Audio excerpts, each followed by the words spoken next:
अस्सलाम वालेकुम। ऐशा cooking one में आपका वेलकम है। उम्मीद आप सब खैरियत से होंगे। मैं भी बिल्कुल ठीक हूँ। आज हम बनाने लगे हैं लाजवाब सी मिर्चों की रेसिपी, जो कि बहुत ही आसान है बनाना और बहुत ही मज़े की बनकर तैयार होती है। बिस्मिल्लाहिर्रहमानिर्रहीम। कुछ हमने सब्ज़ मिर्च ली है, बड़े वाली हमने सब्ज़ मिर्च लेनी है।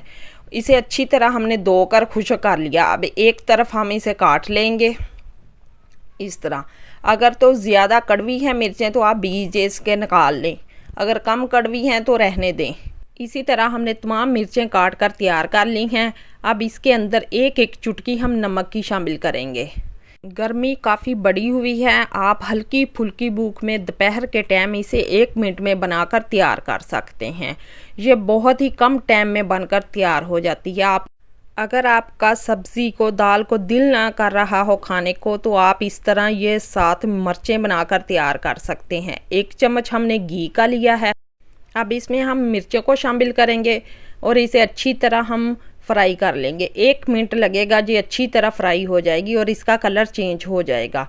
ये बहुत ही जल्द रेसिपी बनकर तैयार हो जाती है। आप भी एक बार ज़रूर ट्राई करें। अगर आपको हमारी रेसिपी पसंद आई, लाइक करें, शेयर करें और कमेंट में हमें ज़रूर बताया करें कि आपको हमारी रेसिपी कैसी लगी। मिर्चें हमारी अच्छी तरह फ्राई हो चुकी है। फ्राई पैन को हमने नीचे उतार लिया। अब इस पर 1 टीस्पून हम चाट मसाला डाल लेंगे। इससे बहुत ही मज़े का हमारा चटपटा सा मिर्चों का फ्लेवर आएगा। ये देखें हमारी मिर्चें माशाल्लाह तैयार हो चुकी है। आप इसे चावलों के साथ खाएं, चपाती के साथ खाएं, इसे दाल के साथ खाएं। ये बहुत ही मज़े की बनकर तैयार हुई हैं। आप एक बार ज़रूर ट्राई करें और 1 मिनट में ये रेसिपी हमने मिर्चों की बनाकर तैयार कर ली है। अल्लाह हाफिज़।